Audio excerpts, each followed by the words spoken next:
What is up, my fellow ninjas? Greenninjatale here. Today, we'll be reacting to tabletop games by TheOdd1sOut. Now, this just came out recently, so I hope you enjoy it. The original videos in the link in the description. Make sure to go subscribe to TheOdd1sOut if you haven't already. With that being said, let's begin.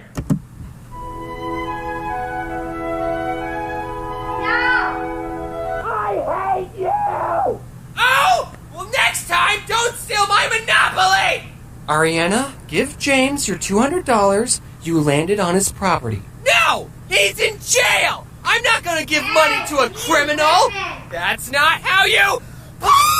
Mommy, why is brother screaming? Shut the f*** up, Sally. You don't get to talk after stealing my last railroad. I wish I was never born! Me too! You think I wanted this? Hi, what you all just witnessed. Wow. A weird family. This is the phenomenon known as family game night. Family game night plays an important role in the household dynamic, as studies have shown that families who participate in activities together form closer bonds and stronger relationships with each other. So try setting aside some time to play board games with your family. And if they beat you, cut them out of your life forever. Okay, have fun, you guys.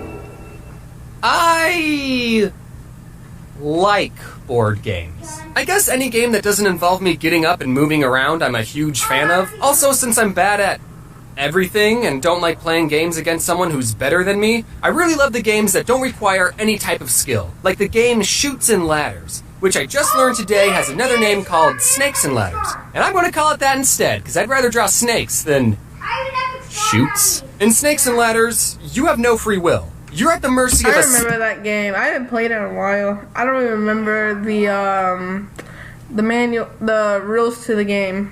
Single dice, and I love it. While I was looking up walkthroughs for Snakes and Ladders, I quickly learned that this game was made for preschoolers, which is probably why it's so simple. Or how about the game Sorry, which is the most unapologetic game I've ever played. There's some strategy in that game, but most of the time you're just getting revenge on the players who've wronged you. And the creators of Sorry knew this because the tagline of the game is Sorry, the game of sweet revenge. Which, if you think about it, is a pretty funny oxymoron.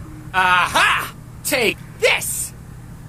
Sorry. I know how to play chess, but like most things, I'm not very good at it. Unless I'm playing against someone under the age of 4, I don't want to play that game. Because it shows everyone how bad I am at planning ahead. That's a game that's 100% strategy-based. It's like the IQ test of board games. Beating someone in chess will put you more ahead academically than anyone with a Harvard degree. And you'll get more babes. However, there is one exception, and that is, it's okay to lose at chess if you're playing against a computer, even if it's on easy mode. Computers are way better at planning ahead than anyone, because I don't know how, but a human made a computer that can beat the world's best chess player, but the creator of the computer can't beat the world's best chess player. So I guess that means it's game over. We tried our best, but we've peaked. Whenever you beat a computer in chess, it was going easy on you. Imagine if we made a computer that could beat the world's best Snakes and Ladders player. I would pay money to see a Snakes and Ladders championship. And everyone watching knows that the person playing is just some Joe Schmo that acts like the world's best Snakes and Ladders player, but they're all still excited. And there's real snakes that you get to slide down? That would be amazing! Sign me up. While we're on the topic of chess, I want to tell you about this cool sport I discovered called chess boxing. This is an actual competitive sport where 2 players play chess for 3 minutes, then box each other for 3 minutes. Wow, wow. So they play chess and fight each other. Wow, that's an interesting game. They keep switching between chess and boxing until someone either gets a checkmate, they run out of time playing chess, or they KO the other player. I love this sport because it combines 2 polar opposite games, and it's something that anyone can play. Brains over brawn? Try saying that after I sucker punch you in the... Oh, that was a good move. I'm gonna punch you so hard in the balls for that. I know I just said I was bad at chess, but if there's any YouTubers who want to challenge me to a chess boxing match, I will gladly take you to the ring, and we can charge people $12 just to watch. And we can end it in a draw, you know, so that way you won't look bad in front of your fans. So Battleship, that's another board game, and it also got a big played that Hollywood in a movie while. based I haven't played that game in a while, man. It's been a while since I played that. off of it. I haven't seen it, but I hope there's a scene where the captain of the ship goes, "Men, fire at D6?" And then there's an explosion in the distance, and then Rihanna, who is actually in that movie, says, "Sir, the alien sent a message. It says, miss." And the captain goes, Someone write that down so we don't forget. And then there'd be an explosion at the back of their ship, and alarms start going off, and everyone on board starts freaking out except for the captain. And he goes, "Rihanna, send the aliens a message. Tell them hit." Also, ask them if they think the situation would make a good board game. And if that scene is not in the movie, I hate it. Did anyone else collect a bunch of Pokemon cards but never knew how to play the game? I don't think I met a single person who actually knew how to play the card game. Which was weird, because in my school, the card game was just as popular as the video games. I have a lot of Pokemon cards. I have a lot. Man, I'm a Mega Mewtwo, not to brag, but yeah, it's pretty cool. And I have a lot of them. Man. Kids would always show off their collection of cards and binders, and everyone always wanted the highly coveted shiny Charizard card. You know which one I'm talking about. You know which one I'm talking about.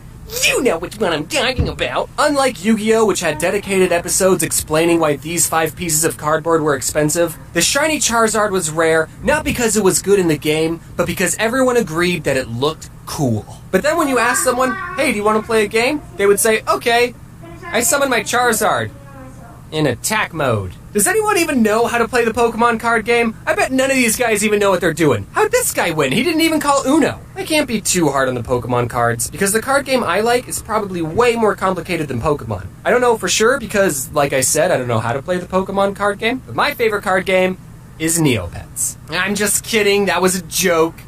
Kind of. I did actually own a lot of Neopet cards. I don't remember exactly how to play. Wait, I did actually own a...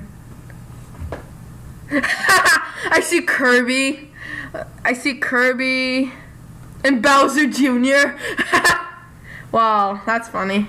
A lot of Neopet cards. I don't remember exactly how to play. I do remember you have to get 21 points to win, which got me into playing blackjack, but it's okay that I don't remember how to play, because no one else is playing this game. I wanted to find some footage of a Neopet TGC championship, only to come to the disappointing realization that no Neopet championship exists, which is sad.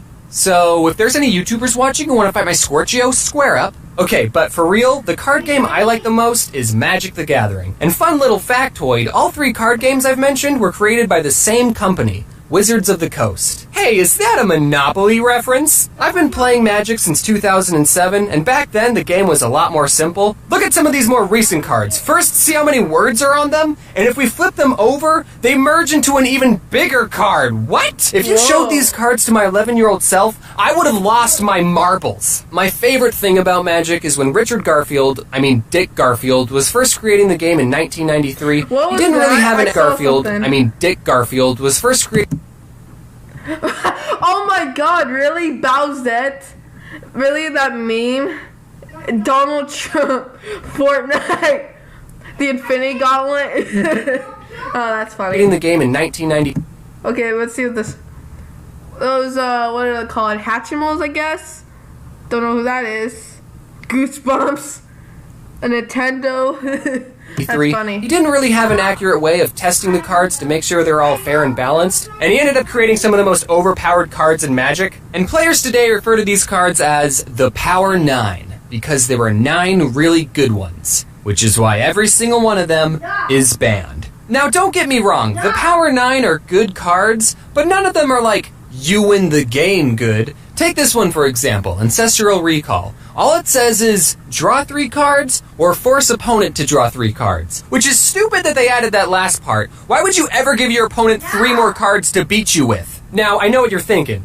Wait, a slightly better Pot of Greed, which is a card that allows me to draw 2 new cards from my deck and place them into my hand, is one of the top 9 most powerful Magic cards? Yeah, Pot of Greed is banned too. Games play such an important role in childhood, and here's what they all teach us. In Magic, if you're really good at what you do, no one will invite you to their tournament. Monopoly, white-collar crime is okay. Battleship, just guess and check. Snakes and ladders, if you see a ladder, climb it immediately. And no one cares about Neopets. Now, if you excuse me, I have to show this prison guard my coupon I have that lets me get out of jail anytime I like.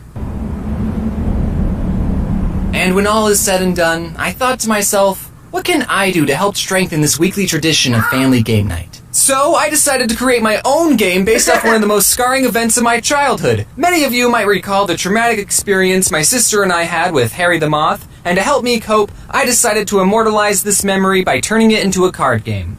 Introducing Can't Catch Harry. I let my Twitter followers decide on a name, and they went with this one, so good job, guys. Here's a sneak peek of some of the cards. I spent a lot of time working on this game, and I know you're gonna like it. We got a lot of recognizable characters like Mr. Poe, Mom, Satan, and Sandwich Artist. We're launching the game on Kickstarter today, so check out the link in the description to get yourself a copy. We have different reward tiers. I want one.